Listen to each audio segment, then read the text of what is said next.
Sveiki, mėlyje. Nu ką, tęsiam mano istoriją jūsų žiūrimam kanale. Aš galiu save pasveikinti su pirmu prenumeratoriu. Ir štai dalinuosi naktinio Vilniaus vaizdu. Na ką, keliaujam dirbti. Na ir manęs prie Vilniaus dar trūksta. Na ką, varom. Mano lokacija ant sofos, šiandien ta pati. Atsirado laiko ir galvoju su meškučiu, aš jums padarysiu tą kažkokį savo kliedesį, kuriame bus šiek tiek galbūt jums tinkamos informacijos. Kaip visada aš sakiau, aš mėgstu srautinės dėlionės, tai yra improvizacija. Temų nesugalvoju, kortos man pasako. Gražu. Laimė, meilė, pilnatvė, mane užpildanti. Kažkam labai rūpi šitas klausimas. Na, žinoma, tokį liūdną rudenį tai visai suprantama, nes truputėlį šaltoko laukia papildymas. Noriu gyvenimo šventės. Šviesaus pranašo taro, kam įdomu. Noriu šventės, noriu gyvenimo, noriu meilės, tikros meilės. Aš kaip sakoma afirmacija, aš gyvenu. Tai va čia šitie žodžiai ir atsispindi. Kas mane žiūri? Žmogus, kuris paskendo truputėlį savo pasąmonėje, iliuzijose galbūt šiek tiek, bet šiaip taip ir šitą kortą žmogus suranda savo sielą. Na, mane žiūri mano kolegos, vyriausiai žinia. Kartu ir paslaptis, ir nežinia, ir nesuvokimas, bet kartu ir giliai neišmatuojami. Tai yra pasinėrimas į savo esmę, kontaktas su savo giluma ir atradimas šaltinių žinių, kurių kartais protu nesuvoki, iš kur tu tai supranti. Plius šitos dvi kortos dar pažymi labai gilią jūsų intuiciją. Klausimas, ar jūs jos girdite, ar jūs ją klausote, ar jūs ją priimat. Tai va čia patvirtinimas, kad jūsų intuicija iš tikrųjų veikia ir jinai sako tiesą. Beje, kad ir kaip jūs pasiklystumėt, bet atsakymus šitame gyvenime jūs puikiai žinote pati. Mane žiūrit, nežinau kam, gal patvirtinimui, kaip ir visos merginos. Nu, žinoma, patvirtinimui, nes aš nepasitikiu savimi. Ir iš esmės aš matau tas duris, kurias galiu pati atverti ir raktas yra, bet aš sėdžiu šitoje krizinėje kortoje ir nebejudu. Ir jaučiu stygių, jaučiu gilų didelį stygių. Tai kasgi mane žiūri tas stygius? Nors žinių pilna. Šalta, atsiskyrėlė kardų karalienė. Protinga, išmanio žodis, išmintinga, gili protų, bet čia vat su protu, kaip sakoma. Protinga, akis rentgenas, viską numato, viską kontroliuoja, viską stebi ir dar pati savo viena. Žinių, kaip reikia, kaip turi būti, irgi begalės. Tas vyriausiasis hierofantas tai yra tam tikros sociumo taisyklės, kurias aš žinau, kaip turi būti, numanau, kaip viskas turi vykti, bet esmė, kad šitame yra, tai gal ir gerai, nieks neatmeta šitos vertybės, ką jūs turite viduje, bet per protą, bet jūs čia nardina dabar į kažkokius tai keistus mistinius dalykus, į pasąmonės gelmes, sakyčiau, netgi tuos gilius, kur magija kažkokia pasimato. Bet jūs tai neigiat savo būtent geležiniu protu. Labai racionalu, nes, kad čia dabar nesąmonės kalba, ne? Taip būti negali. Kas vyksta jūsų gyvenime? Bandom suprasti ir tada signifikaciją užbaigsim. Kažkoks, kas? Karalius lazdų. Aistringas, tikslingas. Belia kokiam priemonėm siekiantis savo tikslo, nepaisydamas jokių kliučių, jisai jas visas įveikia ir siekia būtent rezultatų. Ir jis kažkaip į jūsų gyvenimą čia kaip ir įviniojo, nežinau, davė džiaugsmo galbūt trumpalaikio, galbūt tos tokios lengvumo bangos užnešė, bet įtariu, kad čia netaip viskas salduoja, ne? Nu taip, nauja pradžia, nu kodėl nesaldu nauja pradžia? Jums tenka atstovėti save, pasirinkti save, neišduoti save ir ypač pasinerti į Lazdų karalienę. Irgi, jūs pora, kaip nenorite, abudu aistringi, karšti, ugningi, kūrybingi, abu, net sakyčiau, labai aistringi, kurie sugeba savo ugnimi uždegti visą pasaulį. Jūs iš principo irgi žinote, ko norite, bet tik tai tas jūsų norėjimas truputėlį kitaip realizuojasi. Būtent per, žinot, vidinį būseną jūs keičiate pasaulius aplinkui. Panašu į tai. Tik ar supratote? Pagal šitas kortas jaučiu, kad signifikacija rodo, būtent aš nesuprantu, aš protu suvokiu. O šitas žmogus, vyras, vaikinas, atsiradęs jūsų gyvenime, iš tikrųjų kažkaip lengvai parodė, kad čia galima keistis. Nieko blogo, nematau. Matau, kad jis egzistuoja. Matau, kad jis jums duoda gyvenimo džiaugsmą. Per jį jūs suvokėt, kad galima išeiti naują pradžią. Su jo pagalba jūs pagaliau pradėjot suvokti, kaip neišduoti savęs, kaip atstovėti save, kaip būti už save visą laiką. Aš nežinau, dabar jau mano kalbos visos pabirėjo, bet kaip būtent, kaip čia pasakyti, neišduoti savęs šitame sunkiame gyvenime. Ir per šitą visą istoriją būtent jūsų atsivėrė tos gelmės, kuriuose jūs suradot kitokį poveikį gyvenimui, nes kaip ir Lazdų karalienė linkusi eiti ir daryti. Fiziškai daryti veiksmą.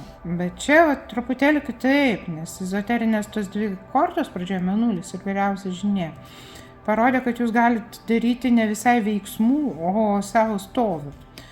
Ir, tai kaip ir viskas čia smagu, tai gal ta laimė ne efemerinė ir gyvenimo džiaugsmas, apie kurį aš pirmas dvi kortas ištraukiau, tai ir yra jūsų gyvenime. Tai gerai, galiu sužinoti, kame čia, kodėl jūs žiūrite dėlionės. Aš kaip sakau, jeigu dėlionę žiūri žmogus, jis abejoja. Jis nepasitikė, kaip ir sakiau, nepasitikė savo intuiciją ir laukia iš manęs atsakymą. Na, žiūrim, kas čia per abipusiai santykiai, pilnatvės santykiai, jie egzistuoja. Du, sakyčiau, netgi labai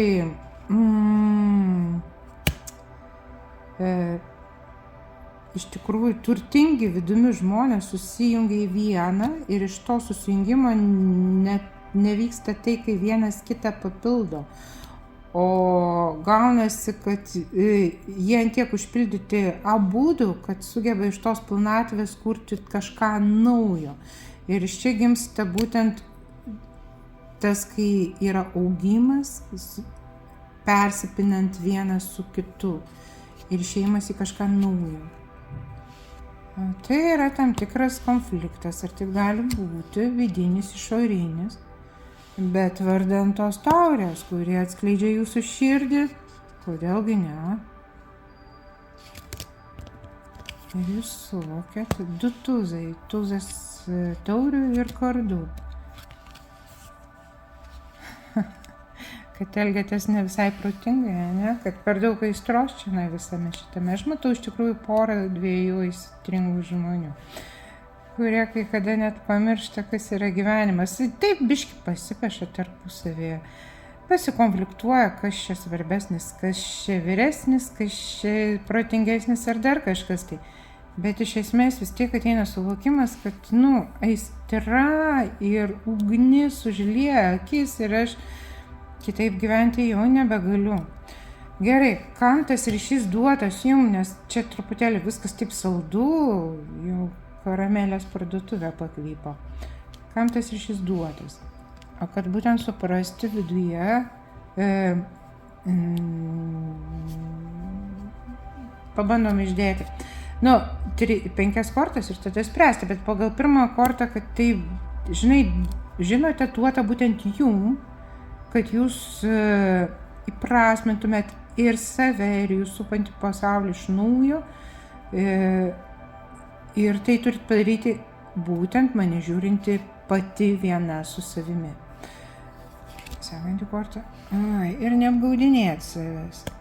Arba įprasminti, suprasti ir pamatyti, kur šitame gyvenime jūs save apgaudinėjot, ėmėt per daug, ant savęs galbūt, norėdami pelnyti kažkieno tai galbūt pagarbą, galbūt, ta prasme, parodyti save ženklesnė, žymesnė, bet kartu tai buvo tokia vidinė saviapgaulė, kurios metu jūs tai darėt ne savo, dėl kitų, o elementariai duota dėl to, kad pagaliau gal išminties užteks save apgaudinėti, kad man nereikia meilės. Aš esu taurių karalienė, aš esu emocionali. Galbūt, žinot, per šitas 3 kortas, ką aš dar matau, aš netgi save apgaudinėjau, kad aš jausmus turiu ir jų noriu turėti. Emocijas, kurios nepalankios sociumui, vėlgi slėpiau, nes tai nepadoru. Nepadoru būti čia tokiai, žinote, kartais galbūt isteriškai, kartais būti ne visai tinkamai aplinkiniam priimtinai, bet kodėlgi ne. Ir čia žinokit, per tą, reiškia, vidinį darbą jūs suprantat, kur jūs save išdavėt ir įjungiat būtent tą taurių karalienę, emocionalią, jausmingą, mylinčią, beje, ir mylimą. Jūs surenkat save į pilnatvę, kuomet turbūt to stigo jūsų gyvenime. Emocijos labai rezonuoja su šitomis 2 kortomis. Taurių karalienė iš tikrųjų paskęsta savo mėnulėje, taurių karalienė iš tikrųjų pasinardina kaip ir lazdų karalienė. Ne gal, čia beveik visos karalienės ir iškrito. Dar pentaklių tik trūksta. Nes jūs imperatūrienė, jums truko būtent tos jausmingos energijos, kad pagaliau pasinerti savo gilį ir atverti vidinę žinią, vyriausią vidinę žinės kortą, kurioje būtent gimsta jūsų ta alchemija. Ir kaip matote, šitoje kortoje imperatūrienės, jinai realiai net fiziniam pasaulyje gimdo naujus pasaulius. Kūrė naujus pasaulius. Ir tampa begaliniai galinga, pilna jėgos. Vis tiek zefyrinė dėlionė. Kas mane žiūri? Aš iš tikrųjų žaviuosi jūsų vidiniu ir išoriniu grožiu, nes čia ir apie tai. Nes tai nėra tik tai vidinis, tai yra išorinis žavesys, grožis, trauka, magnetizmas, jūs nerealiai čia atsivėrėt ir traukėt priešingą lytį savo tą pilnatvę ir spindisiu iš vidaus, kuriam atsispirti neįmanoma. Ir jūs galbūt to ir nesuvokėt dabar, bet tikslas viso šito būtent tame ir yra, kad jūs pati su savimi išsiaiškintumėt. Ir išjungtumėt saviapgaulę, kad jums tai nebesvarbu. Pasirodo, jums tai svarbu ir reikšminga, ir per tą suvokimą, kur jūs save apgaudinėjot, išdavinėjot, jūs išeinate kažkokią tai būtent pilnatvę, nes kai jau suvoki, ką tu veiki šitame gyvenime, tai nėra nei blogai, nei gerai, ką jūs ten darėt, apgaudinėjot, bandėt prisitaikyti prie sociumo, tapti patogia, pagal šitą kortą irgi eina. Tai buvo toks epizodas jūsų gyvenime, kuomet jūs tai turėjot daryti, ir tai buvo todėl, kad jūs kitaip ir negalėjot ir nemokėjot. Bet tiesiog, tai reikia suvokti, priimti, neįsimerkti nei ką, bet išanalizuoti, įsisąmoninti ir vėlgi suprasti to privalumus, trūkumus, naudas galų gale.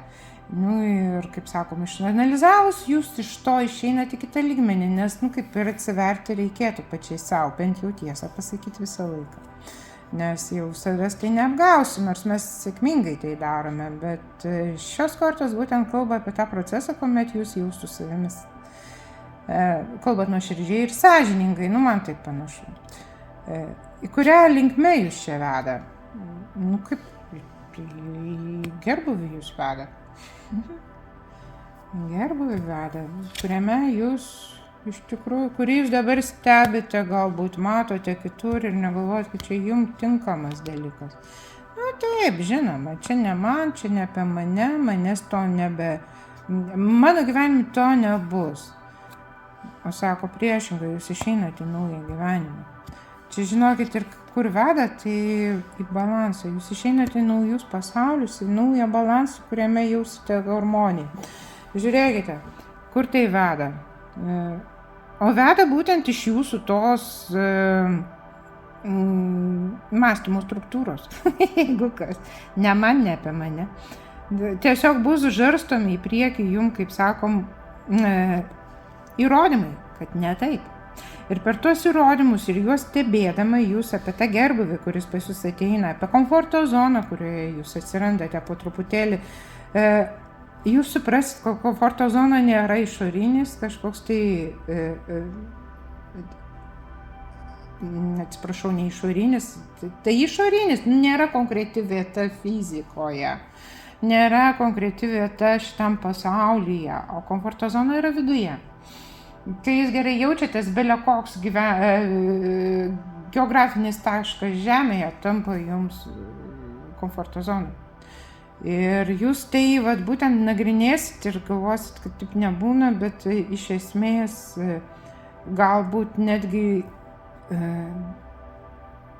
praėję tą tokį suvokimą, pastebėjimą, čia irgi korta išdavystė. Ir aš labiau orientuoju jūsų vidinį išdavystę savęs, ne išorės. Jūs suvoksit, kad viskas, aš daugiau to nebedarau ir išeinu į naujus pasaulius. Išeinu į naujus krantus ir pamirštu tai, kas buvo, nes tai man jau netinkama ir nereikalinga. Aš tiesiog palieku tą kovos lauką, kuriame aš rungiausi ir su savim, ir su aplinkiniais. Kartais sąžiningai, kartais ne, ypatingai su savim, nesąžiningai su kitais. Tai gal jie nusipelnė, ką jūs ten darėte, tai nesigilinam. Bet aš palieku tą kovos lauką ir išeinu į naują pasaulį, kuriame aš patyriu būtent pilnatvę, būtent harmoniją ir balansą. Va, kur jūs veda. Matot? Gerai, dabar imam kortas kaip ir patarimus, ką jums daryti, kad išeiti į tuos pasaulius. Pirma, kaip bebūtų sunku dabar, kortos sako, jūs jau kelionėje ir tikslas kaip ir artėja. 10 lazdų visada kalba apie finišą, etapo pabaigą. Ir kaip bebūtų sunku, bet tai viskas jau praeityje, nes tai korta sakanti užbaigta istorija. Baigiamasis žingsnis. Ir dar korta sako, jeigu kaip ir bebūtų jūs, nors matau šį zefirinį pasaulį, ką išdėlioju, bet korta kartu gali ir pastebėti tokį momentą, kad jums dabar labai sunku šiuo momentu. Ir jūs jau norite nuleisti rankas ir nežengti to paskutinio žingsnio. Tai ženkit tuos žingsnius, nes bus labai iš tikrųjų apmaudu, jeigu ties durimis, kurias tik teliko atverti, jūs pasuksite atgal. Einam iki galo. Toliau. Ir čia atsiranda kardų riteris. Apie ką jis kalba? Kardų riteris sako, žinote ką, ar čia jūs, ar čia kaip? Panašu, kad apie jūs. Kai kas jums kelia pyktį šitame gyvenime ir jūs jau norėtumėt su tuo susitvarkyti. Tai žiūrėkite ir atkovoti savo tai, ką jūs ten hipotetiškai praleidot, nepaėmėt, nepasinaudojot šitame gyvenime, nerealizavot savo sumąstymų, svajonių, norų ir tai yra tikrai jūsų ir jūs tai matot kaip prarastą poziciją. Tai šitas dabar patarimas man ką sako. Pirma, palik ramybėje. Abejonės, kad tai priklauso. Įjunk vadinamą tam tikrą karinį nusiteikimą, palik tai, kame dabar sėdi ir kame nėra tai, kas tau reikalinga, nors tai ir patogu. Ir eik į naują. Ir būtent su tuo, galbūt net šiek tiek aršių, energingų nusiteikimų išeinu į naują, nes tas naujas tai yra mano, tai yra man. Ir tai galbūt atrodys šiek tiek ne visai protingas elgesys, galbūt toksai avantiūristiškas žingsnis į naują, bet žinokite, ko gero patarimas toks: daryk ne visai protingus sprendimus. Tai yra išeik iš ten, kur tau buvo patogu, galbūt ir netgi labai, bet jeigu tame, kame tu dabar, iš kur turėtum išeiti, nebuvo tai, kas tau svarbu, tai nereiškia, kad tu ten tai surasi. Gal greičiausia ten to net nėra. Ir todėl, kaip sakoma, apsisuki ir išeini su pilnu ryžtu, leisdamas savo galbūt nelabai protingai patikėti tuom, kad tai tau priklauso. Ir tada tai priklauso. Jūs tikiuosi suvokiat mano žodžių painiavą, bet esmė, kad ryžtingai ženk į priekį ir palik tą vietą, kurioje tu jau negali gauti to, kas tau yra svarbu šitame gyvenime. Toliau. Sako, aukščiausiosios jėgos atėjo ir sako, dabar jau viskas, žinokite, jie įsiterpia į mūsų dėlionę ir, kaip sakoma, angelai trimituoja ir praneša, kad naujasis gyvenimas prasideda. Esmė tame, kad jie čia jau įsivėlė į jūsų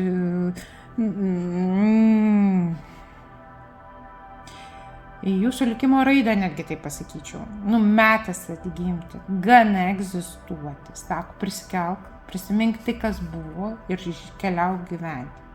Jeigu pats nenori, mes tave užstatysime tai padaryti. Priversime tai nuveikti. Jie tokie, žinokit, jie kaip ateina į mūsų gyvenimus, jie dažnai juos suvelia aukštinkojam ir sako, keliauk. Gana sėdėti ant 5 taško patogiai. Metas eiti į naują ir tau duoda naują įkvėpimą ir naujos jėgos, netgi energijos, kurios nesitikėjot, kad jumise gali būti, ir keliauk į priekį. Gyventi, neegzistuoti, o gyventi, nes iki šiol panašu, kad biškiai egzistavai, savi išdavinėjai, sėdėjai kažkur tai, kur ne visai buvo tau tinkama, bet liktai ir patogu. Tai aukščiausiasis teismas sako, metas, viskas, mes atėjom ir mes tau padėsime netgi tai padaryti. Padėsime, pašnibždėsime, išrėksime į ausį, bet tu vis tiek tai turėsi padaryti, nes tai jau ne visai tavo valia, nors visada mes turim pasirinkimą. Bet jie taip užmotyvuoja, kad tu jau supranti, kad jie yra teisūs. Ir ką, dvi esybės, dvi būtybės, labai skirtingos, bet jos pasirenka vieną kitą, meilės kortą. Tai kažkas įdomaus, jūs abejojat, kad jūs mylima? Jūs abejojat, kad jūs pati mylite? Šitą kortą sako visiškai, žinote, gal ir apie pasirinkimą, bet pasirinkimą širdimi, pasirinkimą meilės arba atsisakymą nuo meilės. Kadangi aš labai mėgstu saldžias dėliones, aš jums sakau, kad jums prieš akį pasirinkti būtent abipusę meilę, kuomet du skirtingi, labai nepanašus, bet kartu ir kažkuo labai artimi, susitinka šitame pasaulyje ir randa vienas kitame būtent savo namus. Tai tokia istorija jūsų gyvenimą ateina. Gal jinai jų ir yra, bet tai yra svarbu, nes kodėl aš kalbu apie skirtingus žmonės, nes iš pirmo žvilgsnio ne visi suvokia, kad čia būtent tai. Ir gali iš karto atmesti šitą galimybę atėjusią į tavo gyvenimą. Tai čia tas ir pasakymas, stebėkit aplinką, matykit, nes tai jau vyksta jūsų gyvenime, greičiausiai jau net dabar. Tai taip, prasideda. Taurių karalius ateina. Taurių karalius, kaip sakoma, žmogus, kuris suvokia, kas yra meilė, jis moka mylėti, jis brangina meilės jausmą, jis jau tiek išgyveno ir suprato šitame gyvenime, kad meilė jam labai yra svarbi. Nes be meilės negauna įkvėpimo, be meilės negali realizuoti šitame materialiame pasaulyje netgi vyrai. Nes meilė juos užkuria ir būtent padeda suvokti ir pajausti, kodėl jie čia gyvena. Ir taip pat juos kaip ir surenka į pilnatvę ir padeda atskleisti. Ir per meilę būtent vyrai jaučia meilės jausmą, jie jaučia kažką tokio, kas motyvuoja juos iš tikrųjų kurti šitame pasaulyje naujus dalykus, jau materialiam pasaulyje.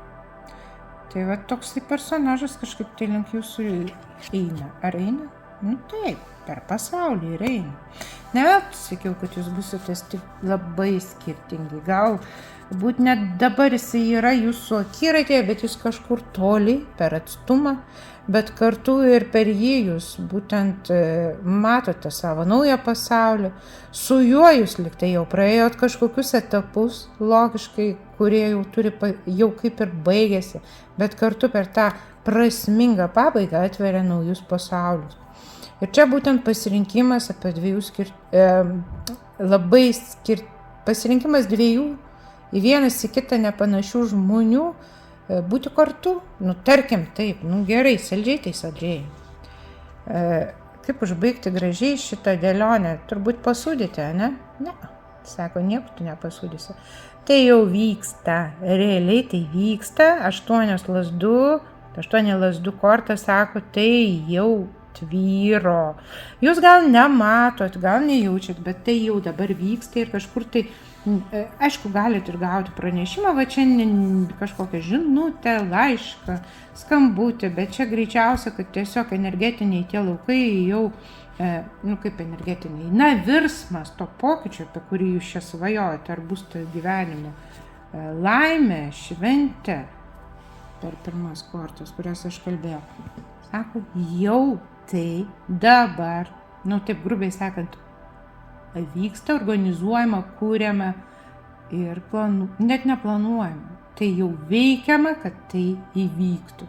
Ir viskas, lakavimas baigėsi. Ir paskutinė pentaklių karalienė ant dugno matau, kurios dar truko šitoje dėlionė, tai viskas materijai pasirodo jau ir kūriama. Nors taip įdomiai, jūs skatina per vidinę jauseną užkurti tą žmogų, kuris yra greta, kad jisai, jausdamas jūsų vidinį stovį, iš tikrųjų būtų tas įrankis, kuris kūrė jūsų materialų pasaulį šitame pasaulyje.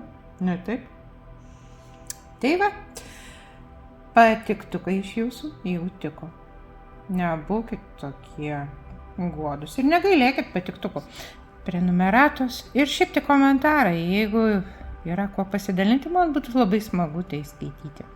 Dėkoju už peržiūrą ir kantrybę mane klausant.